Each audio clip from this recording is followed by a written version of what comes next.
Hello and welcome to another video focusing on the early game jungling. In this game we're playing jungle Pantheon and we're starting at the bottom side red buff with the help of our AD carry and support. You'll notice that I'm starting with Hunter's Talisman and you might wonder why am I not taking Hunter's Machete, is Pantheon not an auto attack based jungler? The answer is that while Pantheon is primarily an auto attack based jungler, he's first and foremost an AD caster, which means he depends on using his abilities to clear the jungle and make ganks. That is why we start with Hunter's Talisman, as it provides the mana regeneration that we need to pull off the series of plays that are about to unfold.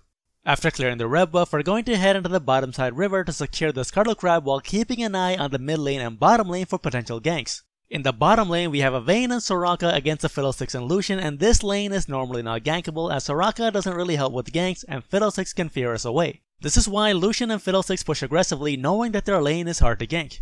But they don't realize that this is only true at level 2, and if a jungle Pantheon happens to come by before they hit level 2, somebody is going to die. And so we start heading down towards the aggressive enemy bottom lane before they have a chance to reach level 2. While we initially target a Fiddlesticks, we switch our sights to Lucian because he gets much closer to our AD carry and support as we get to the bottom lane. We stun Lucian, burn his flash, and we pick up the kill on the enemy AD carry. After the kill in the bottom lane, we're going to head up the river and clear the Scarlet Crab while keeping an eye on the action in the mid lane. We don't immediately run to mid, we also have to balance out our farm. As we're clearing the Scarlet Crab, we notice that both Lux and Malzahar get dropped to extremely low health, but Lux is still making very aggressive plays. As we head towards the mid lane, the enemy Lux burns her flash trying to kill Malzahar, and now we know her flash is down. As we're heading towards the enemy Lux, we anticipate that she will be throwing out her light binding to stop us. We tilt slightly to the right to avoid the binding as it comes out. Our top lane Renekton comes down to kill the enemy Lux and we flash forward, stunning her, securing the kill on Lux. Now in hindsight, there was no need for me to burn my flash here as we knew the enemy Lux's flash and binding were on cooldown. It's just something for me to improve upon as I will probably need this flash later on.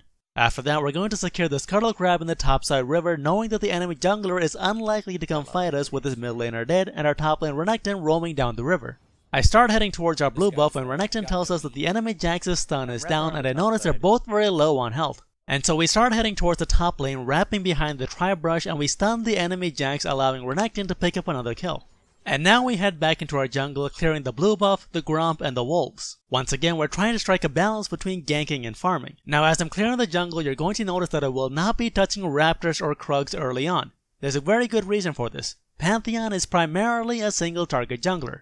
With the use of his passive and the stun on his W, he can effectively clear the red buff, the blue buff, the Gromp, and Scarlet Crabs without taking a whole lot of damage. The Wolf camp is the only multi-target camp that I clear early on because it is the easiest multi-target camp to clear. While we were clearing our topside jungle, our mid lane Malzahar got ganked by the enemy Trundle and the enemy Lux managed to kill him. A large number of enemy minions are going to collide at our tower and we do not want to let this golden experience go to waste, so we head over to the mid lane to clear out these minions. Now if you have seen one of the very first videos on this channel on how to gank successfully, you'll know that the best odds of a gank are in the lane where someone just died. This window of extremely high odds for a successful gank occurs when both laners meet up in lane again. And so as we lead towards our bottom side jungle, we notice the enemy Lux coming back to the mid lane to meet our Malzahar. This is our window for the gank, so we wrap around through the river and head towards the mid lane for a gank on the enemy Lux. We throw out our stun, spear, and Heartstreaker strike, and Malzahar picks up the kill. After the kill in the mid lane, we're going to head towards the bottom side of the map where the enemy bottom lane is pushing hard and we know their summoners are still on cooldown.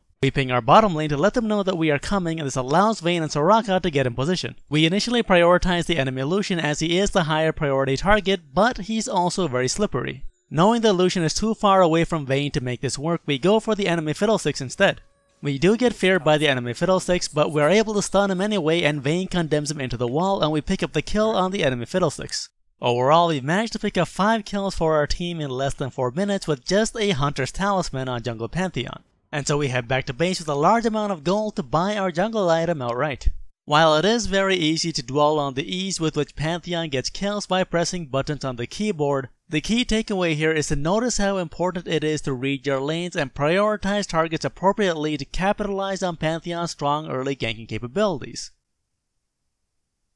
If you love these videos and want to see more, do hit the subscribe button and use the bell icon to be notified on when the next video comes out. If you want to improve your in-game decision making, take a look through the playlist on the left, and if you want to learn some league strategies, take a look through the playlist on the right. You can also follow on Twitter, and if you want to support this channel directly, do click on the Patreon link to support this channel.